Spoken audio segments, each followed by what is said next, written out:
Got sunglasses okay? Yeah, okay. Up to you. I just, the light over here just would help. All right. What's up, guys? It's Jeff Boski with PokerTube.com, on location in Las Vegas at a park with the mountains in the background. We are here with Michael Atkinson, professional poker cash game player. Michael, can you tell the PokerTube audience a little bit about yourself? Sure. I'm Michael Atkinson, 47. Got started playing poker when I was 19. Basically started professionally when I was 22, and have been doing it for about 24 years. Got started when the game was 7-card stud. There was no limit back then whatsoever. There was a little bit of limit hold'em. There was some draw still around. There was some low ball, but that was pretty much it as far as poker games back then. And then I've been playing cash games. Started in California. Moved to Las Vegas back in 1999, and I actually, after I overcame cancer, I decided I wanted to, be my own boss, and there was no other greater, profession that I could think of than being a professional poker player. In college, I bought Super System by Doyle Brunson, and kind of like something that he said back then hit home. He overcame cancer himself, same type that I had, and he said, when you play poker, it's freedom. And ever since then, I realized that there's more to life than just working a 9-to-5 day job. Being your own boss, setting your own hours, it's great. And one of the greatest things about poker and living in Las Vegas is that being a 24-hour town, you can play poker anytime, any day of the week, and there'll be action anywhere. So I enjoy coaching as well. I've been coaching poker for about 8 years. Playing cash games, I think overall helps with one particular aspect that a lot of tournament players unfortunately have to deal with, and that is the good old IRS. With tournament wins and tournament deep runs, IRS knows how much you make and so forth. With cash games, it's a little harder, and for them to figure that out. And so the biggest thing I can say about cash games is every day's a new day. A lot of times in tournaments, I know Jeff would testify to this. He'll see a lot of the same group of people day in, day out. And with cash games, the one thing I love about it is the skill level is the same as in tournaments, where the skill level rises to the top. Absolutely. As tournaments go on, the cream does rise to the top in general, making them tougher at the final tables than the opening stages. But in cash games, you get the same recreational player to pro ratio, depending on the time of day, the location, and if there's, say, March Madness going on in town. March Madness is without doubt one of the four best times of the year to play. Okay. You got March Madness, you have Super Bowl weekend, you have Magic. It's a huge men's apparel convention here in town. It basically happens in August. Wow, never heard of that. Yeah, it's a men's apparel convention. Yeah, it's called Magic, MAGIC. It's third week of August, and then also it happens. It's not quite as big, but it happens also in February. And then you also have CES, the Consumer Electronics Show, which is huge. It brings in a lot of recreational players that like to play.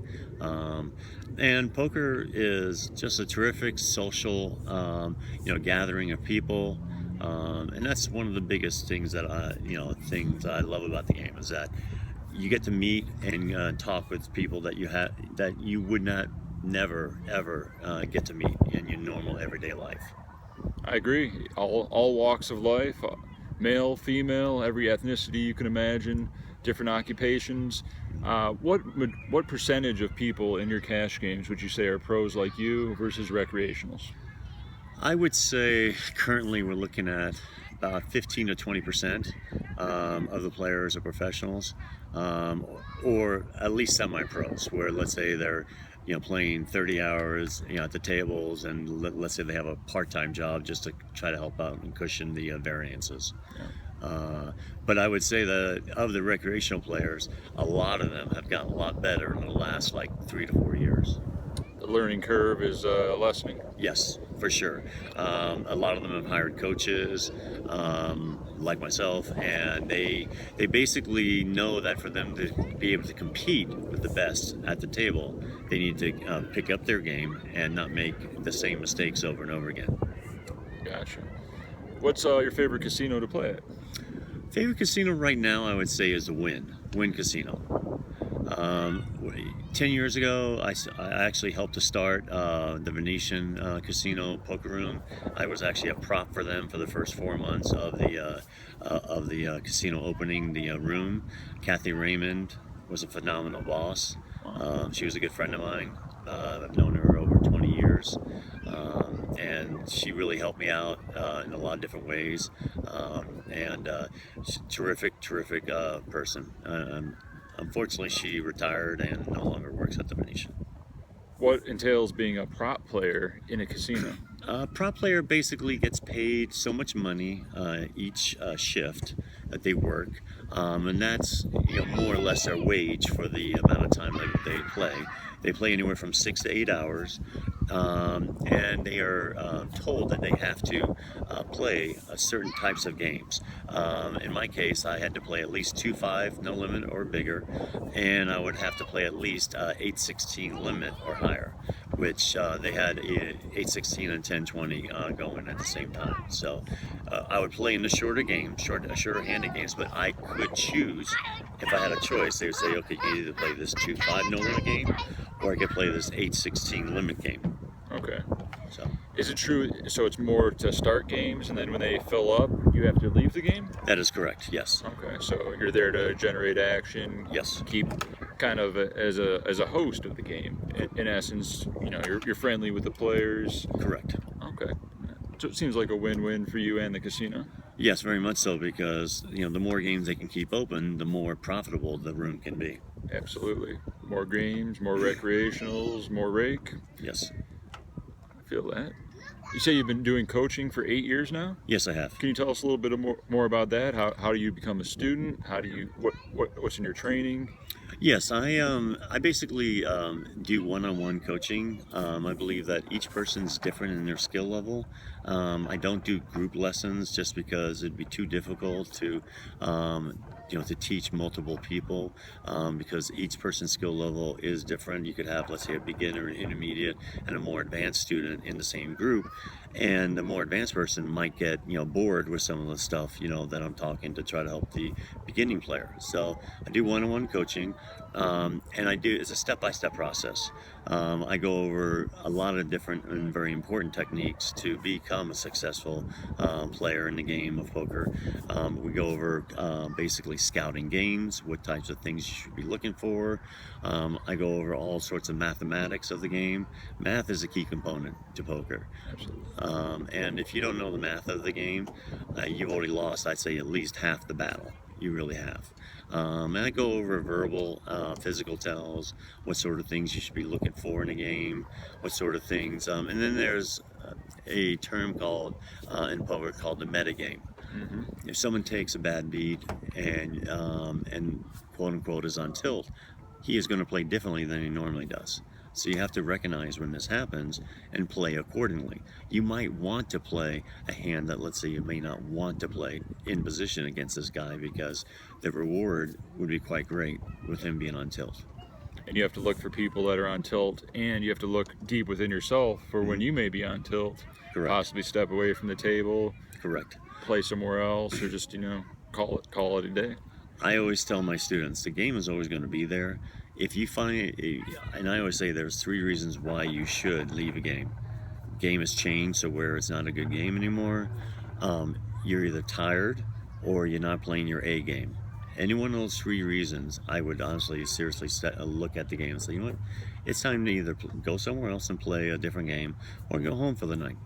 Yeah, games plenty of casinos, plenty of cash games running 24/7 in Las Vegas. Exactly. A lot of towns across the country have casinos now, so it's pretty popular.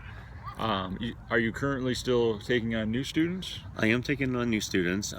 My schedule is flexible, but it is very busy because I do have a number of students I am coaching right now.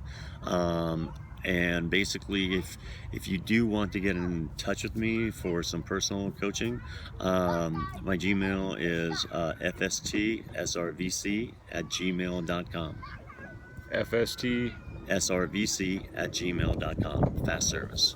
If any PokerTube viewers want to get in touch, feel free to email him, and he'll be more than happy to give you all the information you need if you want to improve your poker career and general understanding of the game. As far as cash games go, I know you said I've seen you at the Win many times when you're grinding cash. I'm playing the 225 rebuy. You're doing your thing, I'm doing my thing. I'm always saying, why don't you play tournaments? What is the deal? If you're crushing cash, why not jump into MTTs? Tournaments, I'm a family man, and I have a wonderful 6-year-old daughter, and with tournaments, you can't set your own schedule. Literally, you are there. If it's a 2 or 3 day tournament, that could be 2 or 3 days without me seeing my family, and I really don't want to do that. My family means the world to me, and there are only so many moments in a daughter's life as she's growing up, and I don't want to miss those moments. Case in point, yesterday was her birthday. If I was in a tournament, I could not be able to be there for that. Who knows? Yeah, exactly. And also with tournaments, there is no guarantee in cashing. I would say that, even the best of the very, very best are only cashing 22% of the time. It's true. And so basically 8 out of 10 times, you're not cashing. Whereas in cash games, honestly, in the long run, I'm cashing about 75 to 80% of the time. So that's, generating income for the family on a monthly, yearly basis. Do you use any type of software to track your results in cash games? I do, actually. I use it's called Poker Tracker Bankroll. Oh, is that an app in the? Yeah, it's an app in the Android store. Okay. Plus, I also would recommend using this one program I use. It's called Poker Snowy. Yep, I've heard of that. And Poker Snowy is fantastic.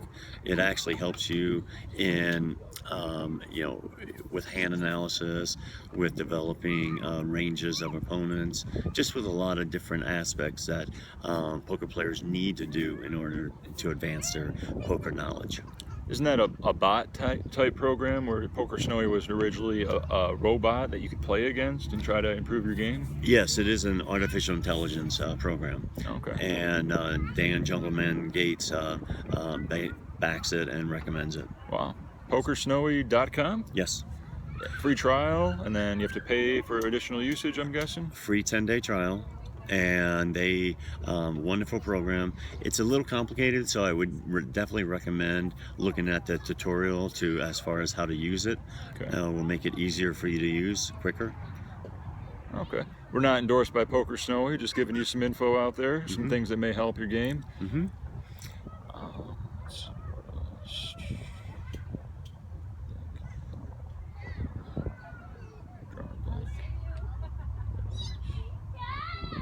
What would you say are the 3 most important traits of becoming a professional cash game player?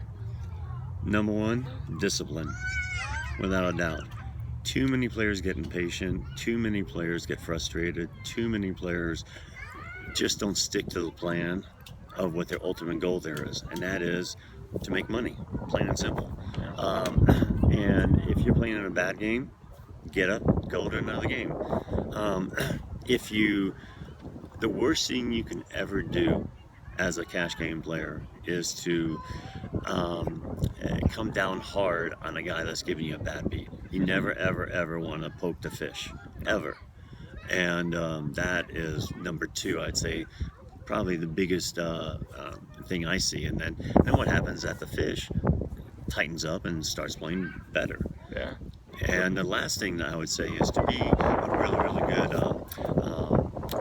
cash game player, honestly, self-evaluation and bankroll management. You have to have really good self-evaluation of your game.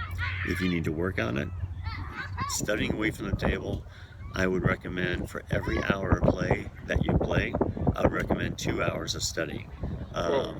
Yeah, Studying? studying. It's like high school. That's no fun, right? If you want to make money, it takes a little studying. Absolutely. It more than pays for itself with what you'll win back or not lose at the tables. And the feeling of winning is so much greater than the feeling of losing.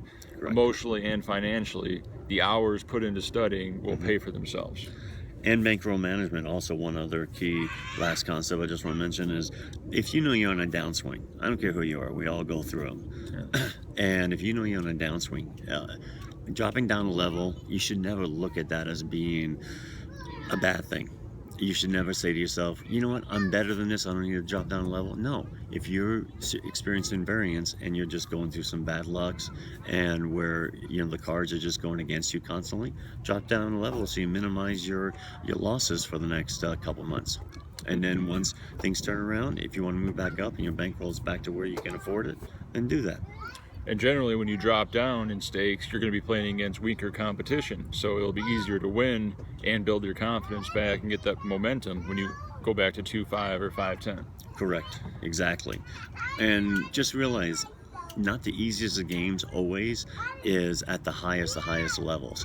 I mean, the biggest games right now are dominated by really, really good competition.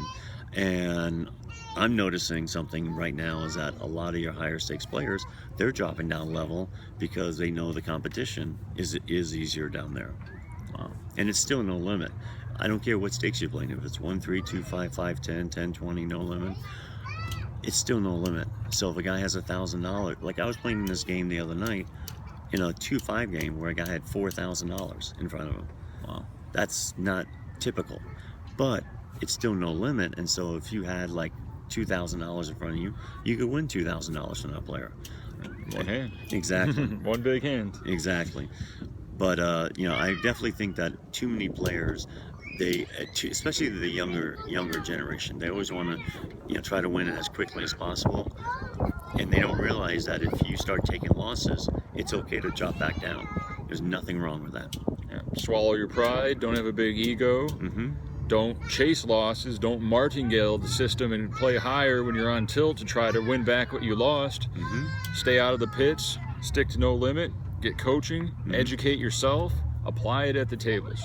There is one thing I do want to go over, and that is about what we discussed earlier is what is probably one of the things that's hurting poker right now.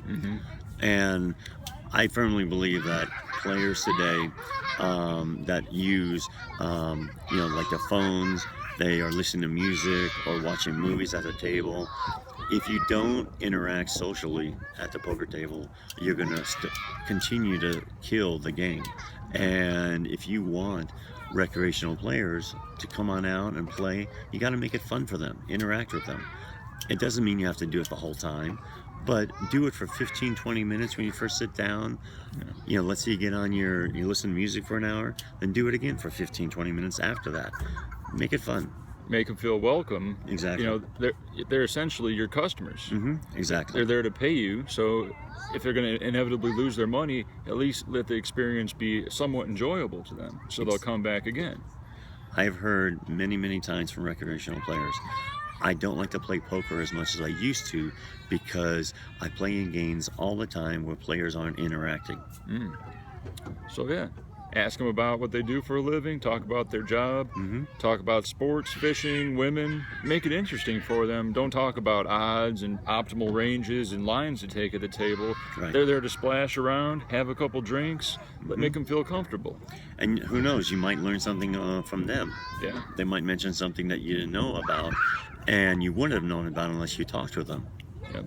Just because you're good at poker and they're not doesn't make you a better person. They might be a crusher in real estate or the stock market, and they'll be able to provide you with great tips that are going to save you or make you a ton of money in the long run just by being personable and talking to them as a human being instead of as a fish that you're just trying to skin.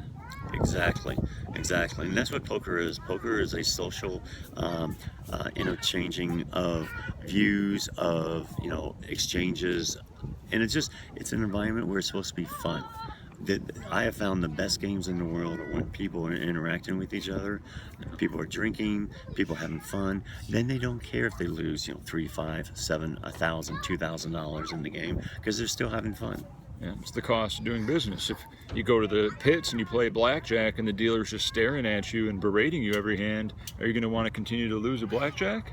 No. But if they're having fun, sweating the cards, congratulating when you're winning, mourning at your losses, you're going to be more likely to gamble with the hot waitress giving you drinks in between hands too.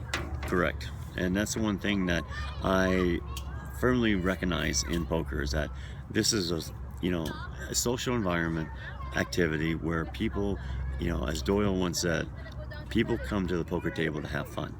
They're not there to, dictate how you're playing, or if you're playing badly, or basically if you're trying to actually help the person at the table.